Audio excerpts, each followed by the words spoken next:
Good morning, student. Today we'll discuss structures related to transport and their function. The structures involved in transport of digested food and several other substances are mainly vessels carrying the blood and lymph. The whole network is called as blood vascular system.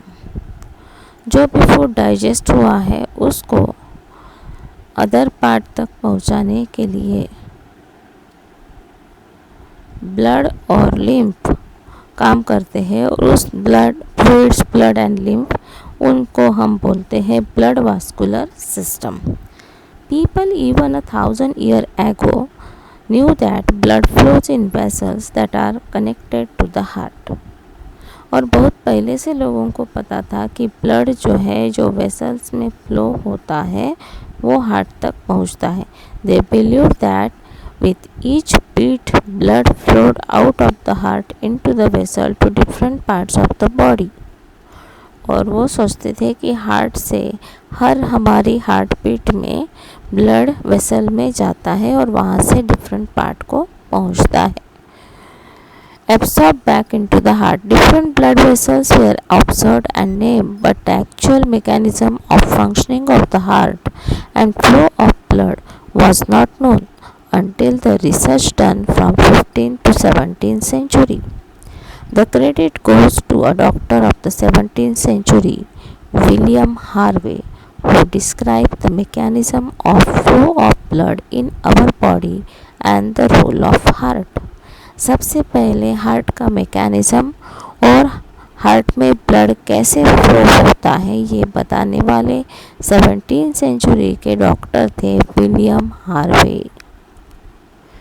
Harvey was inspired by the discovery of valves in veins, allowing flow of blood only in a certain direction.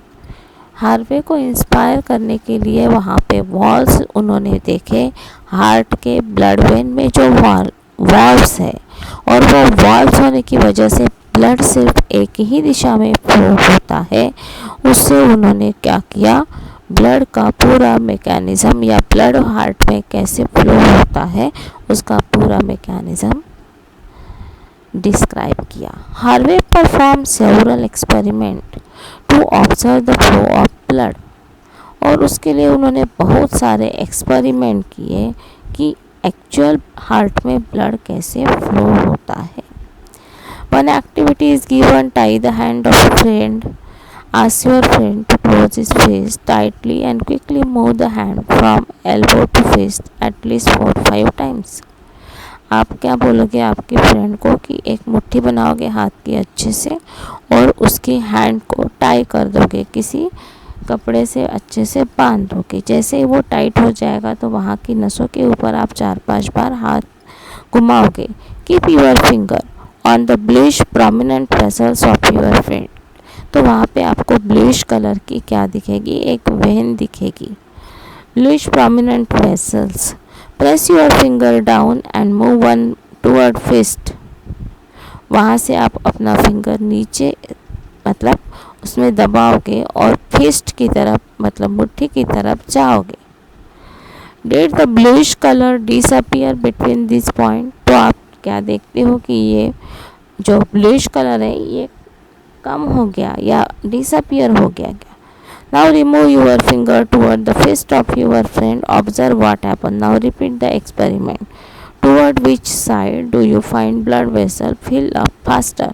तो आपको पता कौन से side में आपको blood vessel जो है ज़्यादा भर रही है ऐसे लग रहा है. Harvey observe that blood flows from palm to elbow.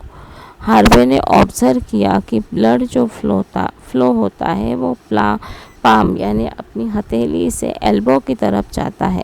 Thus these vessels were definitely carrying blood from our body to heart. तो यही वेसल्स होंगे जो हमारी बॉडी में क्या करते हैं, अदर पार्ट से ब्लड ले जाते हैं हार्ट तक. Thus he defined veins to be vessels that carried blood from different parts of the body to heart and arteries as vessels that carried blood from heart to different parts of our body. तो उन्होंने veins को ही vessel बोला है और ये सारी ऐसी vessels है जो बॉडी के अलग अलग ऑर्गन से ब्लड कैरी करती है और हार्ट तक पहुंचाती है। इसके अलावा आर्टरीज जो है वो ब्लड फ्रॉम हार्ट से डिफरेंट ऑर्गन तक पहुंचाती है। Blood flow in a circular pathway, इस तरह से उन्होंने बताया कि हमारे हार्ट में ब्लड फ्लो जो होता है उसका पाथवे सर्कुलर है और वो स्टार्ट कहाँ से होता है, in our body starting from heart and returning to it, और हार्ट से ही स्टार्ट होता है और फाइनली हार्ट पे ही रिटर्न आता है। इस तरह से उन्होंने वेन्स और आर्टरीज के बीच का कनेक्शन बताया। Their presence was later confirm when they are observed and name as capillaries, और बाद में ये डिस्कवरी कंटिन्यू होते गई तो उसमें पता चला कि वो क्या थी, कैपिलरीज थी। Veins can be observed in different parts of our body as apparently bluish vessels under the skin. हमारे स्किन के नीचे जो वेन्स हम देखते हैं वो ब्लूइश कलर की होती है। Blood flowing through them is dark red, और उसमें से जो ब्लड जाता है वो डार्क रेड होता है। Arteries are usually present deeper inside. Arteries जो होती है वो हमारी बॉडी में अंदर बहुत डीप रहती है जो हमें दिखती नहीं है। Some of them are present near the surface those our wrist. कुछ आर्टरीज हमारे रिस्ट के पास रहती है, एंकल और साइड ऑफ नेक, एंकल या फिर नेक साइड की तरफ। We can feel them pulsating with each beat of the heart, और उसको हम दबाते हैं तो हमें हार्ट बीट का अंदाज़ा आ जाता है। Blood flowing through them is bright red, और उसमें जो ब्लड फ्लो होता है आर्टरीज में वो ब्राइट रेड कलर का होता है। Now keeping fingers of one hand on the wrist, as heat beats so does the artery, so we feel the beat as a pulse in the artery। हम जब उसको artery को दबाते हैं तो हमें हार्ट बीट जैसा महसूस होता है। The role of heart in transport, तो ये ब्लड को ट्रांसपोर्ट करने में एक्चुअल रोल क्या होता है हार्ट का, उसको अब हम समझते हैं। Heart functions as a pump in our body as well as that of most other animal। Heart हमारी बॉडी में एक पंप की तरह काम करता है। Around 7,000 liters of blood is pumped through our heart। हमारी ब्लड में बॉडी में 7,000 ब्लड को पंप करने का काम ये हार्ट करता है, और उसकी साइज़ कितनी होती है, तो हमारे हाथ के मुट्ठी की जितनी, which is no more than the size of our fist. अब इस हार्ट में 4 चैम्बर्स होते हैं, 4 major chambers. The 2 upper chamber are called auricles, उसमें से 2 अपर चैम्बर्स होते हैं उनको हम बोलते हैं ऑरिकल, जो कि आपका ये राइट ऑरिकल है और ये लेफ्ट ऑरिकल है। उसके बाद यहाँ पे क्या होता है,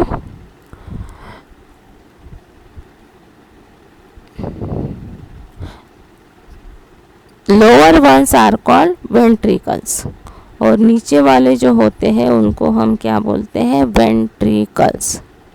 अपर chamber are right auricle, left auricle, lower chambers are right ventricle and left ventricle. There are walls between the auricle and the ventricle, और इसके बीच में वॉल्स प्रेजेंट होते हैं। वो वॉल्स कौन से होते हैं उसको हम पढ़ते हैं।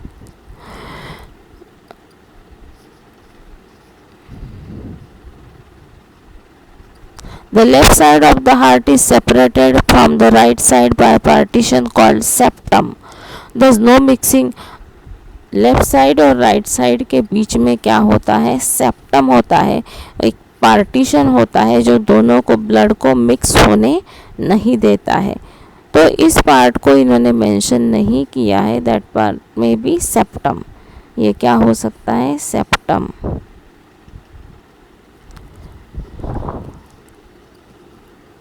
उसका इसका फंक्शन क्या है? No mixing of blood chambers in right and those in left.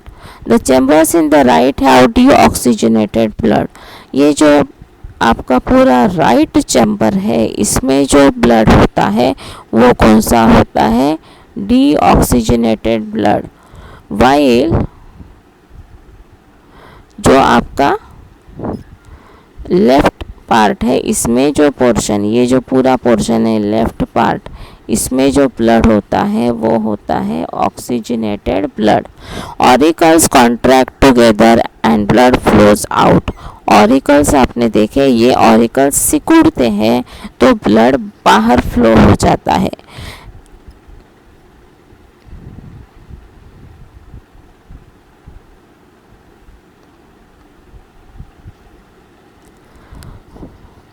As ventricles contract blood flows out. इस तरह से वेंट्रिकल सिकुड़ते हैं तो ब्लड क्या होता है?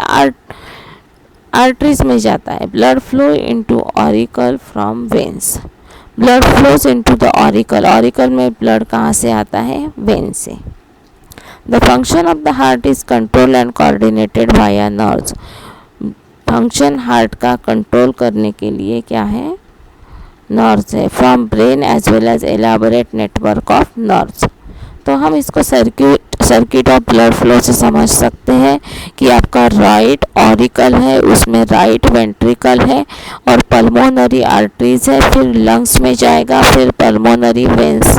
यहाँ पे लंग्स में ये प्यूरिफाई होगा ब्लड, मतलब ऑक्सीजनेटेड होगा. यहाँ तक का ये जो ब्लड है ऑल ऑर्गन से यहाँ तक आने वाला, that is deoxygenated blood. And when this blood enter in the lungs, it get purified, mix oxygen with it and through pulmonary vein left auricle, that is oxygenated blood. तो आपको समझना होगा कि ये जो पोर्शन है ये कैसा है?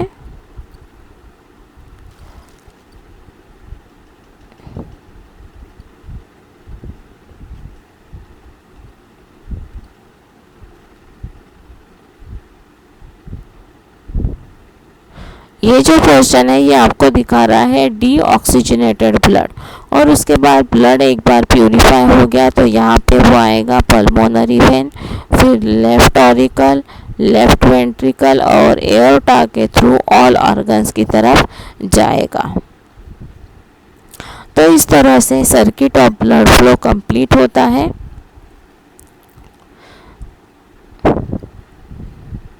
The circuit we see actually represent two pathways. इसमें दो pathways आप सबको दिख रहे हैं.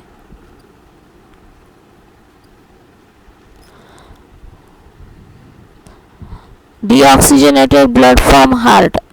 One pathway कहाँ है? Deoxygenated blood is oxygenated via lungs return to it. Deoxygenated blood जो है वो क्या होता है? लंग्स में आके ऑक्सीजनेट होता है और ऑक्सीजनेटेड ब्लड पहुंचा जाता है कहाँ? Is deoxygenated by all parts of the body and return to the heart. तो हमारी बॉडी में से जब हर ऑर्गन से ब्लड हार्ट की तरफ जाता है वो कैसा है? Deoxygenated blood. और हार्ट की तरफ एओर्टा के थ्रू जो ब्लड हमारी ऑल ऑर्गन को जाता है वो होता है ऑक्सीजनेटेड ब्लड. इस तरह से दो पाथवेज होते हैं. We can trace this pathways from the heart. और हमें इसको ट्रेस करना है तो हार्ट का ही फंक्शन पहले देखना पड़ेगा. Left ventricle contract, oxygenated blood flows out into the large artery called aorta. Left ventricle contract होता है तो ब्लड फ्लो होता है एओर्टा में और वो फिर सेवरल आर्टरीज में डिवाइड होके ब्लड टिश्यू तक जाता है. Capillaries thereafter carry blood to cell and carry deoxygenated blood. Capillaries का काम है कि डीऑक्सीजनेटेड ब्लड को वापस लाना है हर ऑर्गन से और ऑक्सीजनेटेड ब्लड को पहुंचाना है. Veins collectively carry back blood to the right auricle of the heart. Veins का काम है डीऑक्सीजनेटेड ब्लड को लाना. This is one pathway. The other start with contraction of right ventricle as deoxygenated blood flows out through pulmonary artery to the lungs. These arteries and capillaries, arteries और capillaries क्या करती है? Blood को carry करती है to the gaseous exchange from where oxygenated blood is returned. The contraction of the ventricle create a pressure that maintain blood flow in the arteries. ये जो ventricle सिकुड़ जाते हैं जिसकी वजह से आर्टरीज में प्रेशर मेंटेन होता है और ब्लड अच्छी तरह से फ्लो होता है. There is hardly any pressure in the vein, but vein में कोई प्रेशर नहीं होता है, वो सीधे ब्लड को ले जाती है. Veins arrest back flow of blood, but veins एक अच्छा काम करती है कि वो ब्लड को ब्लैक फ्लो यानी वापस नहीं जाने देती है. These along with contraction and relaxation of muscle around the vein maintain blood flow in them. इस तरह से contraction और relaxation जो muscles का होता है जिसकी वजह से veins में blood का flow maintain होता है. Clear?